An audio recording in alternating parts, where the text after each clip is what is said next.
सरकारले कोरोना भाइरसका कारण विदेशका विभिन्न देशमा अल्पत्र परेका नेपालीलाई प्राथमिकताका आधारमा स्वदेश फर्काउने तयारी गरेको छ। नेपालीलाई फर्काउने विषयमा अध्ययन गर्न परराष्ट्र मन्त्रालयको नेतृत्वमा सरकारवाला सहभागी रहेको टोली गठन समेत गरिएको छ।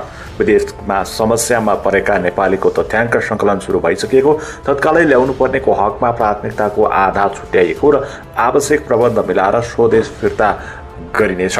महामारीको बेला आपतमा परेका नागरिकलाई उद्धार गरेर स्वदेश ल्याउनु निकै चुनौतीपूर्ण रहेको भन्दै भावनामा बगेर सरकारले केही गरेन भनेर दोषारोपण नगर्न पनि आम नागरिकलाई आग्रह गरेका छन्। विदेशमा रहेकालाई सुरक्षित र व्यवस्थित हुने गरी प्राथमिकताका आधारमा नेपाल ल्याउँछौँ। अहिलेको विषम परिस्थितिमा आपतमा परेका नेपालीको साथमा सरकार रहेको भन्दै जोखिम नहुने ढङ्गबाट सरकारले योजना बनाएर उद्धारको तयारी थाल्ने बताइएको छ। विदेशमा भूमिमा रोजीरोटी गुमाएका नेपालीलाई खान बस्न तथा कोरोना संक्रमण भएकालाई उपचार गर्न सरकारले सम्बन्धित मुलुकसँग कूटनीतिक पहल गरिएको समेत बताइएको छ। गन्तव्य मुलुकमा रहेका दूतावासले चनाको रहन समेत नेपाल सरकारले निर्देशन दिएको छ। सरकारले विदेशमा अल्पत्र परेका नेपालीलाई प्राथमिकताका आधारमा आगामी सातादेखि नै फिर्ता ल्याउने तयारी गरेको छ।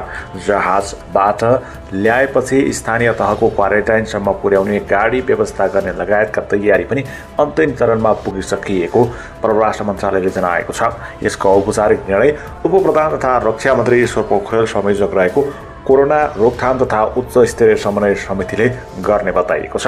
विदेशमा अल्पत्र परेका नेपालीलाई घर फर्कन पाउमध्ये दूतावास घेर्ने, सामाजिक सञ्जालमा लेख्ने, सरकारलाई खुल्ला पत्र पठाउने र सञ्चार माध्यमले पनि बारम्बार यस्ता कुराहरू उठाउन थालेपछि सरकार उनीहरूलाई फिर्ता ल्याउन बाध्य बनेको हो।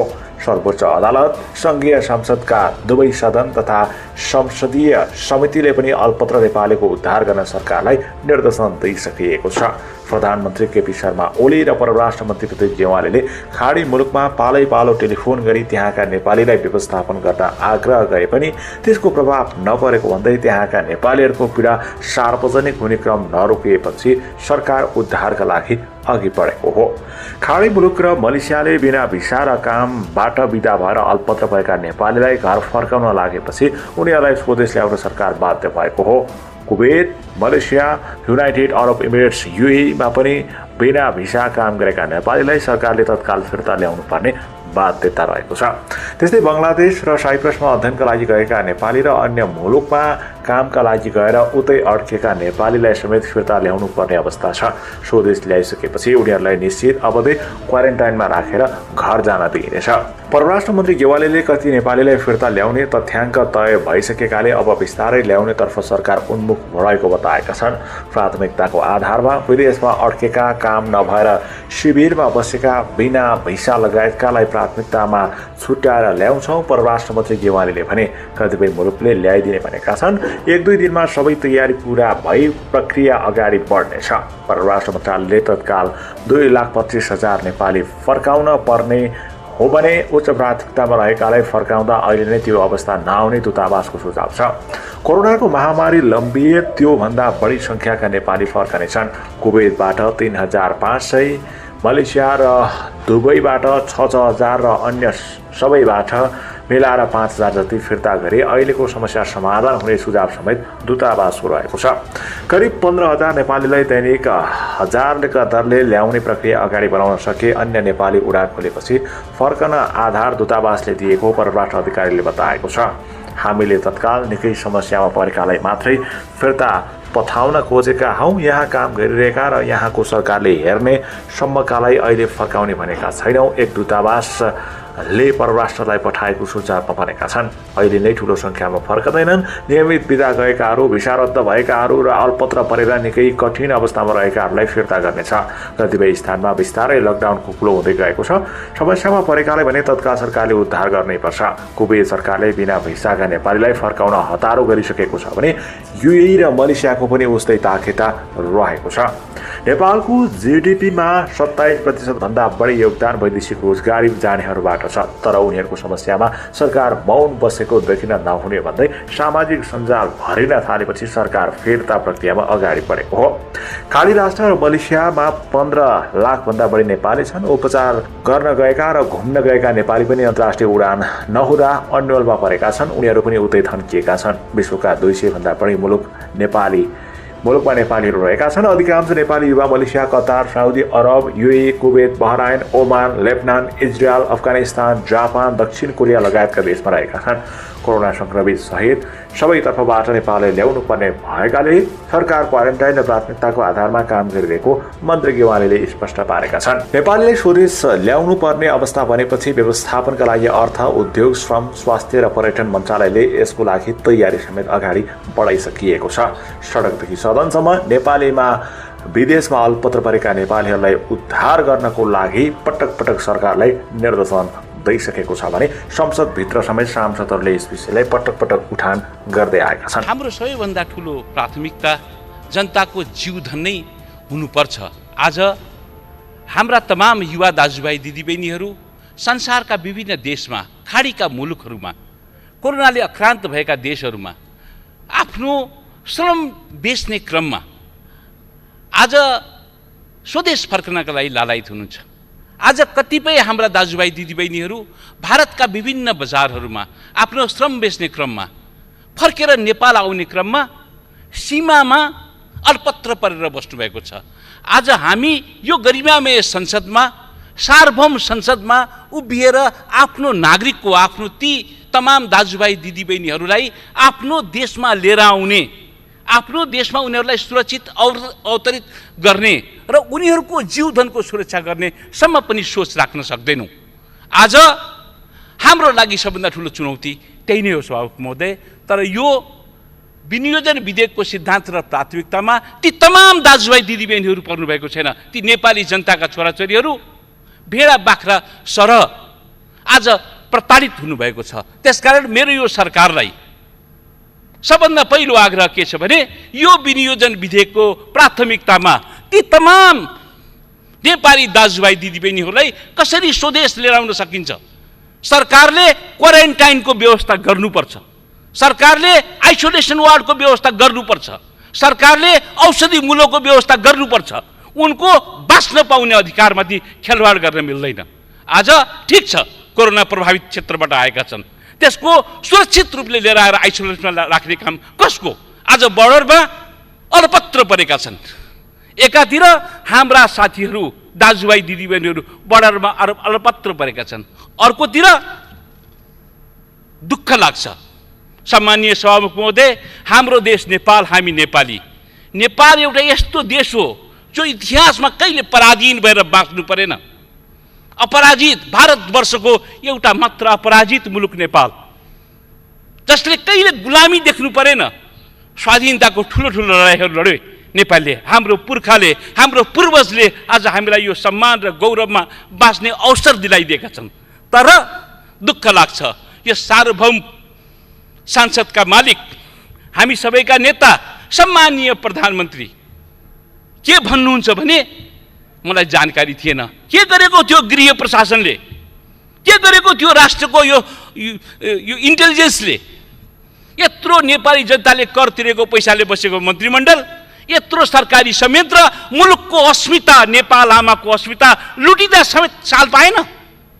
कसको पालामा यो गतिविधिहरू भयो थाहा छैन।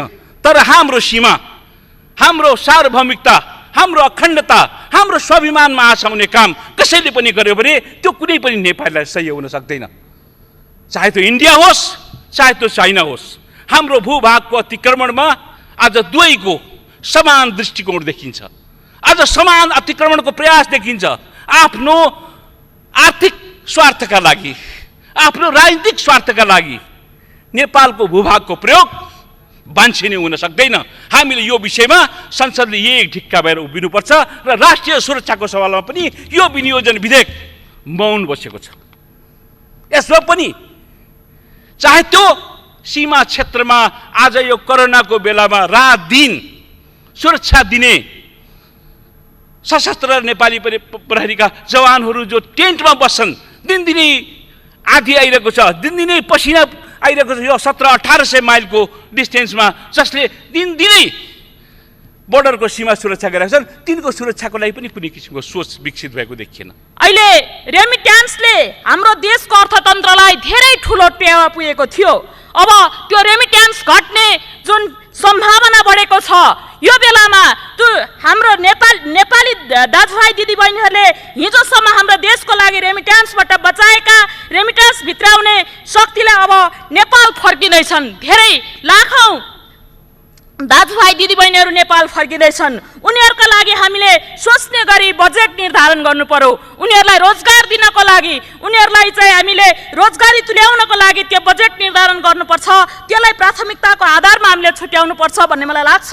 विशेष गरी कृषि र उत्पादनलाई हामीले जोड दिनुपर्छ र त्यो कृषि र उत्पादनसँग जोडेर हामीले बजेट निर्धारण गर्नुपर्छ भन्ने मेरो आग्रह हो। भोकै नङ्गै कराइरहेका छन्, आफ्नो देश आउन चाहिरहेका छन्, तर सरकारले त्यता ध्यान दिएको छैन। उनीहरूलाई तुरन्तै आफ्नो देशमा क्वारेन्टाइनको व्यवस्था गरेर उनीहरूलाई ल्याएर क्वारेन्टाइनमा राखिनुपर्छ र नेपालीको एउटा जुन प्रेम नेपालले गर्नुपर्ने, आफ्नो देशले गर्नुपर्ने प्रेम नेपालीहरूले अहिले चाहेको छ। विदेशमा रहेका नेपालीहरूले अहिले यो पीडा जुन यो सङ्क्रमणको कारणले गर्दा यो हाम्रो देश विदेशमा रहेका नेपालीहरू अहिले बडो जर्जर अवस्थामा र पीडा खेपेर बसेका नेपालीहरूमाथि सरकारको ध्यान जानुपर्छ। अब एउटा नयाँ खालको परिस्थितिमा हामी नयाँ ढङ्गले जान सक्छौँ भन्ने खालका त्यस्ता खालका अवयवहरू, त्यस्ता खालका चाहिँ त्यो इन्डिकेसन चाहिँ उहाँले दिनुभएको छ। जस्तो रोजगारी प्रवर्धनमा, किन अहिलेको सबैभन्दा महत्त्वपूर्ण कुरो चाहिँ हामीले रोजगारी प्रवर्धनमा खर्च गर्नुपर्छ। 44 लाख चाहिँ अनौपचारिक क्षेत्रका श्रमिकहरू छन्, झन्डै 20 लाख चाहिँ औपचारिक क्षेत्रका होटल मजदुरहरू 4 लाख छन् भने बाहिरबाट फेरि आउने 10 लाख अरू चाहिँ हाम्रा युवाहरू फर्किने खालको स्थिति छ। त्यसलाई कसरी रोजगारीलाई चाहिँ अब इन्स्योर गरेर जाने भन्ने ढङ्गमा पनि एउटा चाहिँ प्राथमिकता त्यसमा तोकेको छ, राम्रो छ। अर्को राहतमा प्राथमिकता, राहतका प्याकेजहरू लिएर जानुपर्छ, त्यसमा प्राथमिकता दिने कुरोहरू आएको छ। स्वास्थ्य क्षेत्र अर्को महत्त्वपूर्ण एरिया हो जहाँ चाहिँ हामीले बढी इन्भेस्टमेन्ट गर्नुपर्छ, किनभने जनताको स्वास्थ्य सुरक्षा गर्नुपर्ने छ, मुलुकको स्वास्थ्य सुरक्षा गर्नुपर्ने छ। त्यो ढङ्गले स्वास्थ्य क्षेत्रमा जुन प्राथमिकता तोक्नु भएको छ त्यो राम्रो छ। कृषिमा यान्त्रिकीकरण भनेको छ, किनभने कृषिमा अब हामीले 20% हाम्रा चाहिँ जमिनहरू, खेतीयोग्य जमिनहरू अहिलेसम्म चाहिँ हामीले खेती नै नगरेको अवस्था छ। त्यसमा सिँचाइ गरिकन यसलाई यान्त्रिकीकरण गरेर यसलाई अगाडि लिएर जाने भने जुन प्राथमिकता तोक्नु भएको छ त्यो असाध्यै राम्रो प्राथमिकता हो भन्ने मलाई लाग्छ। र अर्को महत्त्वपूर्ण चाहिँ अनुत्पादक क्षेत्रमा रहेका खर्च कटौती गर्ने चाहिँ सबभन्दा महत्त्वपूर्ण प्राथमिकता हो। यसमा चाहिँ अब यसमा विभिन्न तरिकाहरू होला। त्यसमा सार्वजनिक खर्च पुनरावलोकन आयोगले दिएका प्रतिवेदनहरूलाई मान्य मन्त्रीज्यूले हेर्नु होला। त्यो उहाँले तोक्नु भएको छ कुन कुन क्षेत्रमा हामीले चाहिँ अनुत्पादक क्षेत्रका खर्चहरूलाई कसरी कटौती गर्न सकिन्छ भनेर प्रेस्क्राइब गरेको छ। त्यसमा हेर्नुभयो भने हामीले जस्तो बाहिरबाट जसरी चाहिँ हामीले त्यो प्रविधिकै कुरा गरौँ, अब हामीले बाहिरबाट तेलहरू ल्याएको छ, एलपी ग्यास 35 अरबको तेलहरू, झन् डिजल मात्र 125 अरबको डिजल लिइरहेको अवस्थामा हामीले अब हामीसँग इलेक्ट्रिसिटीमा हामी एक प्रकारले चाहिँ सेल्फ सब्सिस्टेन्ट हुँदै जान थालेको अवस्थामा इलेक्ट्रिक कारहरू, इलेक्ट्रिक प्रविधिहरू, इलेक्ट्रिक चुलोहरूलाई चाहिँ अगाडि बढाउने ढङ्गले त्यसरी चाहिँ अनुत्पादक क्षेत्रका खर्चहरू कटौती गर्ने, गौरवपूर्ण आयोजनाहरूलाई पुनर्प्राथमिकरण गरेर जाने भनेको चाहिँ त्यो राम्रो कुरो छ। र स्रोत परिचालनमा अब करको दायरा बढाउने, करको दायरा बढाएर जानु पर्यो, करको दर भन्दा पनि, किनभने दर चाहिँ बढाउँदाखेरि चाहिँ धान्ने अवस्था नहुन सक्छ। त्यसले गर्दाखेरि करको दायरा बढाएर लिएर जाने सवालमा चाहिँ फोकस जसरी राख्नु भएको छ, प्राथमिकताकरण गर्नुभएको छ त्यो राम्रो छ। करको दायरा बढाउने सवालमा चाहिँ मलाई एउटा सानो कुरो के भन्नु मन लाग्छ, काठमाडौँ उपत्यकामा मात्रै जस्तो डेरामा बस्ने मानिसहरूले जति पनि घरवालाहरूले ट्याक्सको बेसमा आउनुभएको छैन, त्यो हजारौँ लाखौँमा छ। उहाँहरूलाई मात्रै ट्याक्सको बेसमा ल्याउनु भने 1 खरब उठ्छ भनेर विज्ञहरूले भनेको मैले सुनेको छु। त्यसले गर्दा त्यो दायरा बढाउने सवालमा र कृषि क्षेत्रलाई चाहिँ उत्पादनशील ढङ्गले अगाडि बढाउने सवालमा अर्थमन्त्रीज्यूले प्राथमिकताहरू तोक्नु भएको छ, सिद्धान्तहरू ल्याउनु भएको छ, त्यो राम्रो छ। तर यसमा अब unless you bring it into practice, भोलि इम्प्लिमेन्टेसनमा जाँदाखेरि कसरी प्रभावकारी रूपमा तपाईँ जानुहुन्छ भन्ने कुरोले तपाईँको जाँच हुने हो। त्यसले गर्दा तपाईँले ल्याएका प्राथमिकताहरू, तोकेका प्राथमिकताहरू, सिद्धान्तहरू अब्बल छन्, तर यसको भोलि चाहिँ प्र्याक्टिस गर्ने सवालमा, त्यसलाई इम्प्लिमेन्टेसन गर्ने सवालमा तपाईँको मेसिनरीलाई तपाईँले कसरी प्रयोग गर्नुहुन्छ, कसरी चाहिँ इफिसियन्टली कर्मचारी मेकानिजमले काम गर्छ भन्ने कुरोले चाहिँ महत्त्वपूर्ण भूमिका खेल्ने भएको हुनाले त्यसतर्फ पनि तपाईँको ध्यान गयो भने मलाई लाग्छ आउने बजेटले यो पेन्डेमिकको सिचुएसनमा नेपाललाई एउटा सही प्यासेज दिएर सही ढङ्गले हाम्रो अर्थतन्त्रलाई अगाडि बढाउनलाई सहयोग पुग्छ भन्ने मलाई लाग्छ।